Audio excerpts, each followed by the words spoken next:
Hey everybody, and welcome to a deep dive. You know, the NBA All-Star Game. It's always a good time of year. It is, and it's more than just a game, right? Right. It's like a mid-season spectacle, cultural phenomenon. But it's become that.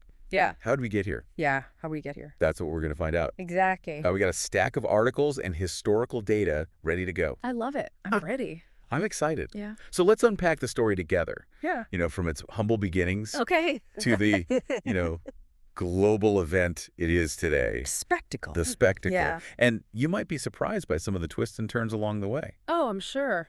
especially the debate about its future. Yeah, its future is definitely... It's a hot topic. It is. It's a hot topic for sure. So where do we even begin? Well, it's fascinating to me that the All-Star Game wasn't, some grand plan to celebrate the sport. Not really. It was born out of crisis back in 1951. A crisis? Yeah. What was going on? So college basketball was dealing with a major point shaving scandal. Wow. And the NBA, which was still pretty new at the time, needed a way to show everyone that their league had integrity and amazing talent. So it's like a PR move to rebuild trust in the sport. Exactly. Like, hey, we're not like those guys, We're legit. we're the real deal. Yeah. Wow. And it worked? And you wouldn't believe this, that first game in Boston drew over 10,000 fans. No way. Yeah, this was before TV was everywhere. Right. So actually seeing these players was a rare treat for fans. Wow. Imagine that. 10,000 people back there. That's a huge crowd. Yeah. I bet the atmosphere was electric. Must have been amazing. So who stole the show in that first game? Well, it ended up being Ed Macaulay playing for the Celtics, ended up as the MVP. Okay, yeah. Fun fact, though, he didn't get officially recognized as the MVP until 2 years later. Oh, really? Yeah, so it's like they went back and said, wait a minute, that guy was awesome. Yeah. Let's make it official. He deserves it. I love those little historical quirks. Yeah, it's like sometimes they didn't think of everything right away. No, they're figuring it out as they go. Yeah, they're figuring it out. Okay, so this first game was a hit. huge hit. But how did things evolve? Yeah. Was it always this offensive explosion we see today? That's a great question. And it's funny because the early All-Star games were actually more defensive than you might think. Really? Yeah, they were still exhibitions, but, players wanted to win, represent their conference well. Right. For example, in 1988, only 10 three-pointers were attempted the whole game. 10 three-pointers. The whole game. That's crazy. Some guys shoot that many in a quarter these days. I know, it's wild, right? What caused such a drastic shift? Well, it was a gradual change, over time. Okay. But I think you can really see the turning point in the past 20 years or so. Okay. The league wanted to keep things fresh, so they started introducing things like the skills challenge. Yeah. And they even changed up the format from time to time. Right. We saw the East versus West. Then we saw the player drafts. Right. And there was even a time when the top vote getters were captains Yeah. and drafted their own rosters. That was fun. I remember those captain drafts. It was like fantasy basketball come to life. It was. It definitely added another layer of excitement to the game. For sure. But when did we see this explosion of three-point shooting? Yeah. Is that part of the format change too? It's interesting because the three-pointers' rise definitely changed the All-Star game, but it wasn't a direct result of format changes. Oh, okay. It was more of a natural evolution of the game itself. Okay. Think about it. In the early days, teams focused on mid-range jumpers and dominating the paint. Yeah. The three-pointer was like a low percentage shot, almost a last resort, Right. But today, it's a weapon. It is a weapon. It's a weapon everyone has. Yeah. In fact, in the 2024 game, there were 168 three-pointers attempted. 168. Isn't It's it? wild. That's such a Choice different... from those early games. I know, it's almost like a different sport now. It really is. It's amazing how the game has changed over the years. It's so true. But this evolution has led to some serious debate. Is the All-Star game broken? Ooh, good question. We see declining viewership, tons of criticism about the lack of competitiveness, and even players questioning the direction things are heading. Yeah. Where do we even begin to unpack this? Well, I think it's a huge question. And, the numbers don't lie. The 2023 game had record low viewership, only 4.6 million viewers on average. Wow. That's a big drop, and it's got people talking. Yeah. The role of the All-Star game in the modern NBA is definitely up for debate. Right, and there are so many different viewpoints to consider. Some players like Anthony Edwards see it as a much-needed break in a grueling season, a chance to relax and have some fun. Sure. But others like LeBron James say, it's great to have fun, but the lack of competition is a problem. Right. And, it's important to remember we're in the player empowerment era. That's right. Players have more influence than ever before. They have huge contracts. And no one wants to get injured in a game that doesn't count. You can't blame them. You can't blame them at all. Yeah. All of that plays into how the All-Star game is played today. It does. It's like a perfect storm of factors colliding. Yeah, colliding for sure. High stakes, massive contracts, and the desire to protect their careers. Right. So where do we go from here? Yeah. Is there a way to fix the All-Star game? Well, that's the million-dollar question. It is.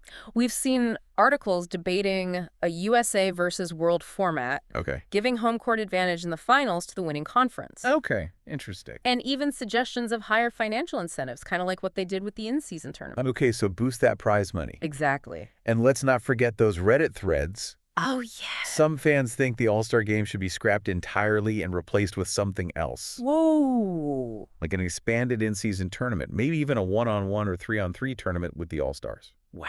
I mean, there's so many possibilities. So many possibilities. It's a real brainstorming session happening right now. It really is. And there are no easy answers. That's the truth. So the All-Star game has evolved from a necessity to a spectacle. Yes. And now we're at a crossroads. Yeah. How do we balance the entertainment aspect with the desire for real competition? That's the question. What does the future hold for this event? The big questions. Big questions. We've got a lot to unpack here before we dive into some of the most memorable All-Star moments. Okay. I want to hear from you. What are some of your favorite All-Star game memories? What games stand out as being particularly exciting, surprising, or even disappointing? What makes an All-Star game unforgettable for you? Yeah, we'll be sharing some of our own favorites in the next part of our deep dive. Oh, yeah. But we'd love to hear your thoughts. I would. Which games have made an impact on you? Share your memories, your opinions, and your hopes for the future of the All-Star game on social media using the hashtag #DeepDiveNBA. Yes, please do. We'll be back in a moment to continue our exploration of this ever-evolving event. Stay tuned. Can't wait. Welcome back. We've covered a lot of ground talking about the origins and evolution of the NBA All-Star Game. Right. Now let's take a trip down memory lane. Okay. And talk about some of the most memorable All-Star games, the ones that really stand out in NBA history. All right. What are some of the games that really shifted the landscape of the event or had iconic moments we still talk about today? When you think about iconic All-Star games, the 1976 Bicentennial game in Philadelphia has to be near the top of the list. The Bicentennial game, playing the All-Star game in Philly during America's 200th birthday, must have been incredibly special. It was. The whole city must have been buzzing. Oh, absolutely. The energy was electric. The Spectrum where the Sixers played at the time was the perfect venue. It felt like a celebration of both basketball and the nation itself. Wasn't that the year that Philly went all out with All-Star events? Yeah, they did. I feel like I remember reading something about other sports getting in on the action, too.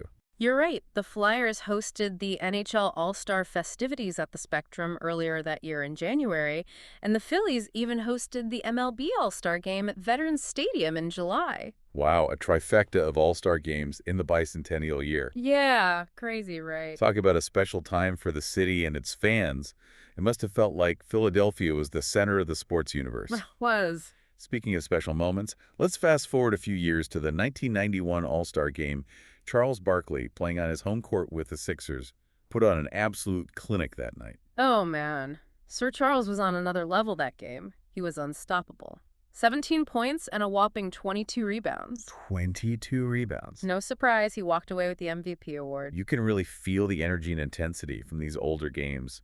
Even just hearing about them now, it's like you can transport yourself back in time. It's true. There's a certain magic to those early games. It's true. Yeah. These early All-Star games really gave players a chance to shine on a national stage and connect with fans in a way that wasn't possible during the regular season. Absolutely right. It was their moment to show off their skills and personalities to a wider audience. And it wasn't just about individual players, right? Right. Some of these games had stories that extended beyond the court moments that became part of NBA lore, adding to the excitement of it all. Absolutely. Think about Isaiah Thomas freezing out Michael Jordan in the 1980s because of their rivalry or the drama surrounding Shaq and Kobe when they were on the Lakers. Oh, man. Those storylines made the All-Star games even more interesting. It's like those rivalries and personalities added another layer of intrigue. It did. It's almost like a soap opera playing out on the basketball court. Yeah, right? These larger-than-life personalities clashing on a huge stage. Exactly. Now, for pure excitement and intensity, The 2001 All-Star Game in Washington, D.C. is hard to beat. Well, Allen Iverson led the East to an unbelievable comeback victory over the West. Do you remember that one? oh, how could I forget? AI was down 19 points going into the fourth quarter and just exploded. He scored 15 points in the final minutes and just will his team to victory. It was one of the most incredible displays of heart and determination I've ever seen. It really was. That game had a different feel. There was an urgency, a level of competition that has been missing from recent All-Star games. I agree. You could tell the players really wanted to win, Yeah, and it made it so much more captivating to watch. for sure. And remember Larry Brown, who was coaching the Sixers that year and had just led them to the NBA Finals, was coaching the East All-Stars that had to add to the intensity. Oh, for sure. Yeah. Larry Brown is known for his competitive fire. You'd see it on the sidelines, and it seemed to rub off on the players. Speaking of the 76ers, that game took place just a few months before their run to the finals, where they lost to Shaq and Kobe's Lakers in 5 games. Right. It's almost like the All-Star game was a sneak peek at the battles we'd see in the playoffs. You can look at it that way. It's amazing how those early All-Star games could be woven into the bigger story of the NBA season. They could be precursors to epic playoff series, opportunities to showcase rising stars, or even platforms for emotional tributes and reunions. They're like little snapshots of different eras of the game, each one with its unique style players and stories thinking about it now. Yeah. I think we often overlook the impact they've had on the sport. I agree. It's easy to get caught up in the debate about the current state of the All-Star game. But we can't forget the impact these games have had on the NBA and its fans. They remind us why we love the game, the excitement, the athleticism, the drama. These games go beyond just a game. They capture memories and moments that stick with us long after the buzzer. Even in recent years when people complain about the lack of competition, there have still been all-star games with truly exciting moments. I think the 2020 game in Chicago was a good example of that. They used the Elam ending where the teams played to a target score instead of a timed fourth quarter. Oh, yeah. It created a level of tension and excitement we hadn't seen in a while. I remember that it was a brilliant idea, and it actually worked. It did. It felt like they were trying something new to make the game more competitive, and it paid off. But that game was also incredibly emotional. We can't forget the tribute to Kobe Bryant, just weeks after his tragic passing. Oh, that was a powerful moment. It brought the entire NBA community together and transcended the game itself. It was a reminder of the impact Kobe had on the game and the deep sense of brotherhood that exists within the NBA. You could feel the love and respect for Kobe in the arena that night. It was palpable for sure. Even with all the changes and challenges the All-Star game faces, those moments of genuine emotion and connection are what make it special. Absolutely. They remind us why we love the game and why we're so invested in the players and their stories. Yeah. That's what makes the All-Star game and the NBA as a whole more than just a sport. Well said. It's about entertainment, for sure, but it's also about shared experiences, memories, and the power of sport to bring people together. It's about those unforgettable moments. Well said. Now, before we move on to discussing solutions for the future, there's one more aspect of the All-Star game. We need to talk about the dunk contest. Ah, yes, the dunk contest. It's a breeding ground for legendary moments, incredible athleticism, and every now and then a little bit of controversy. It's like a microcosm of the All-Star game itself. Speaking of controversy, there's one story we have to share. It involves a player who wasn't even in the NBA at the time. Are you ready for this? I'm all ears, tell me everything. In 2023, a G League player named Mac McClung was invited to participate in the slam dunk contest, and let me tell you, he blew everyone away. Yeah, he did. He threw down some of the most creative and gravity-defying dunks we've ever seen. It was electrifying. He brought an energy and excitement to the dunk contest that had been missing for years. It's true. What's even crazier is that the Philadelphia 76ers signed him to a two-way contract just days before the All-Star game. Talk about a whirlwind. It's like something out of a movie. It is. He goes from playing in the G League to stealing the show on the NBA's biggest stage, all in a matter of weeks. Amazing story. Amazing story. And you know what? He did it again the following year. After leaving the Bluecoats, he won the slam dunk contest again in 2024, proving he's one of the most exciting dunkers in the league. Back-to-back dunk contest champion. Who would have thought? It just goes to show you never know where the next star might come from. Exactly. Mac McClung's story is proof that the dunk contest can still capture our imaginations and make us appreciate the incredible athleticism of these players. Absolutely. It's pure spectacle, pure entertainment. A great dunk transcends language and culture. A great dunk is a great dunk, period. I think that's a perfect way to wrap up this part of our deep dive. We've walked through history, debated the challenges, and relived some truly iconic moments. We did. But we're not done yet. There's more. When we come back, we'll tackle the big question: how do we revitalize the All-Star Game and make it must-watch TV again? The big question. What does the future hold for this ever-evolving event? Stay tuned. Welcome back to the Deep Dive. We're back. We've gone through the history, the highlights, and now it's time to tackle the big question. The big one. What does the future hold for the NBA All-Star Game? Right. We've seen the decline in viewership, we've heard the criticism, and we've talked about that sense that the game has lost some of its magic. Yeah. It's clear just doing the same thing isn't working. It's not. So the NBA needs to make some tough decisions about how to bring this event back to life. Yeah, let's pretend we're the commissioner for a minute Okay. and brainstorm some solutions. I like it. We talked about a USA versus world format Yeah. and giving home court advantage in the finals to the winning conference. Yeah. What do you think about those ideas? I think those are interesting because they raise the stakes, right? Yeah. It makes the game actually matter. Okay. If there's something on the line beyond just bragging rights, Right. players might be more inclined to actually compete. Exactly. If it impacts the regular season or the playoffs, fans would get more invested too. Of course. No one wants to watch a game where players aren't giving their all. Right. Nobody wants to see that. We also talked about increasing the financial incentives, Yes. kind of like they did with the in-season tournament. Yeah. Could that work for the All-Star Game? I think it's worth exploring. Yeah. That $500,000 bonus per player for the winning team in the in-season tournament definitely got players' attention. It did. But it's important to remember not all players are motivated solely by money. True. Some are driven by pride, Yeah. chance to win for their team or their conference. That's a great point. It's about finding the right balance of motivation, Right. both financial and competitive, Yeah. that resonates with players Yeah. and gets fans excited to watch. And the fans are important. The fans are very important. Very important. The NBA needs to get creative, maybe look at what other leagues are doing, or even ask the fans for ideas. Oh, I love that idea. Yeah. Tap into the collective wisdom of NBA fans. They know. They know they're passionate and they have some great ideas. They do. They really do. The NBA could create a platform for fans to submit ideas, have discussions, even vote on potential changes.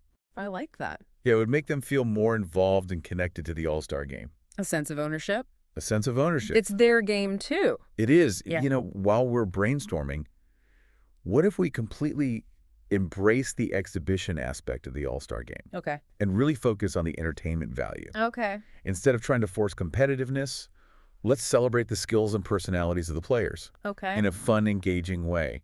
I like where you're going with this. Now you got me curious. What do you have in mind?